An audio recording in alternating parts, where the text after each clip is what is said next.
Hi, everybody. As I said in the explanation that I put with this video, I decided to do a Facebook Live as opposed to a Zoom call.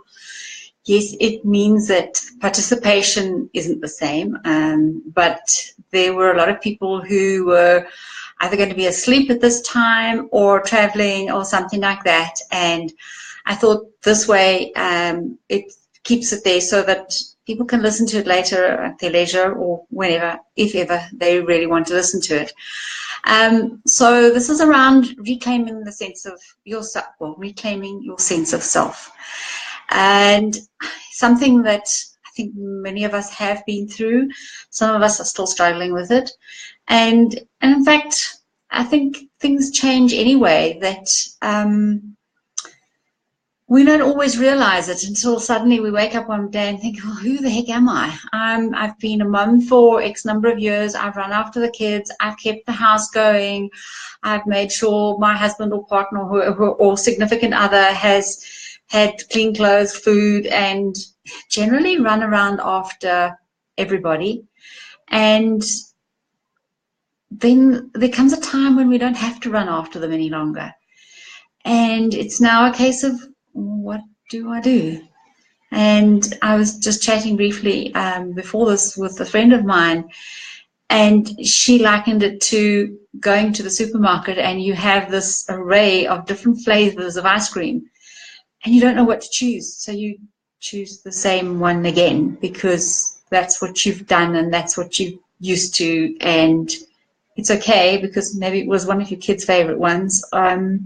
Not really yours, but you don't actually know what's your favorite one. So this is about sitting down and actually finding out, well, what do I like? Do I like vanilla ice cream, or heck, I don't like it, I'd rather have chocolate ice cream?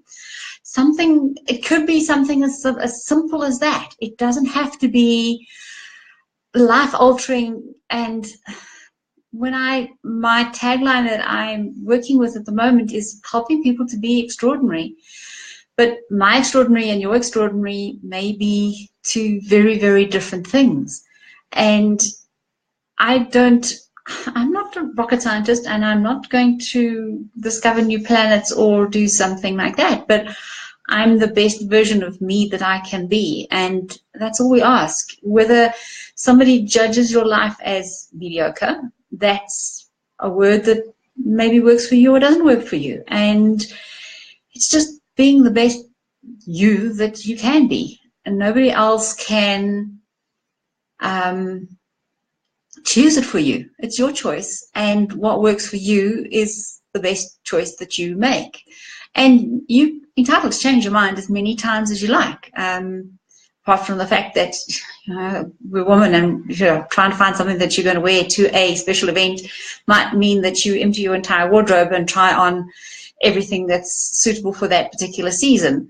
We're allowed to change our minds, and heck, even if we were guys, they're also allowed to change their minds. Let's be honest.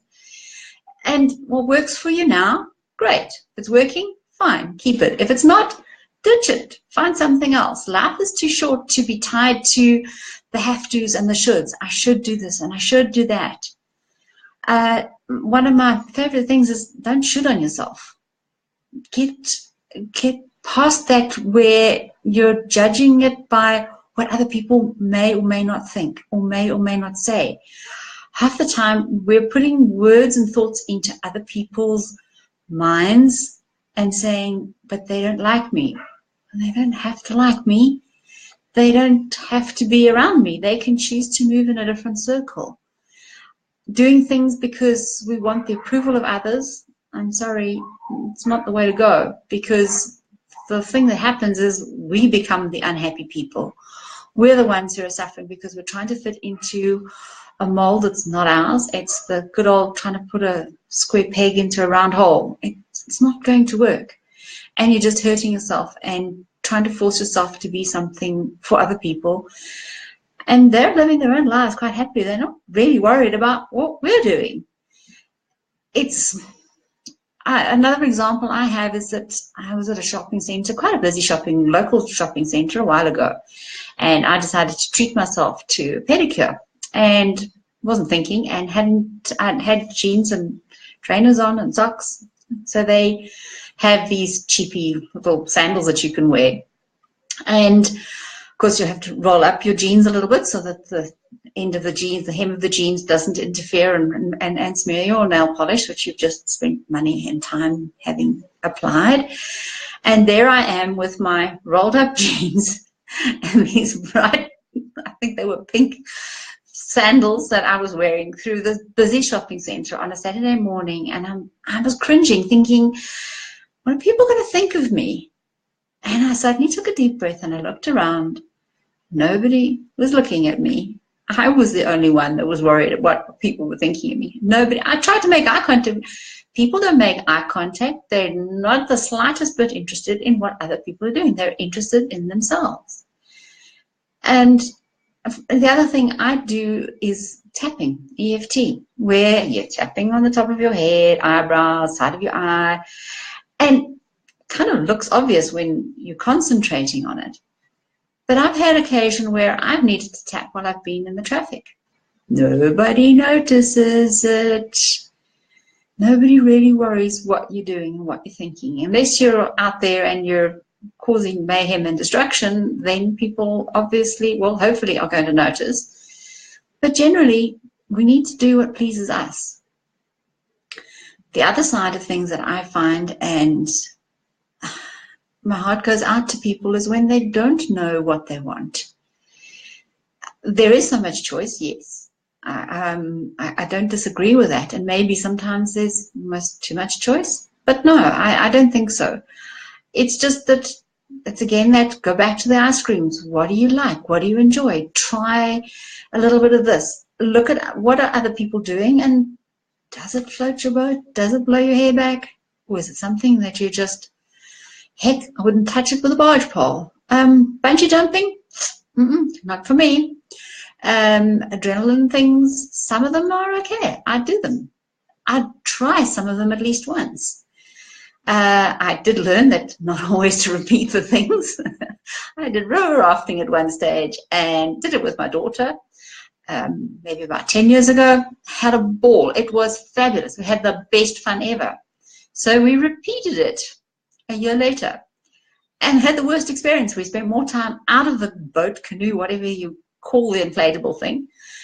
And eventually, halfway through, both of us had had enough. But, you know, you've got to keep paddling until you get to the end of the river where you've got to be collected. So you've got to just keep going.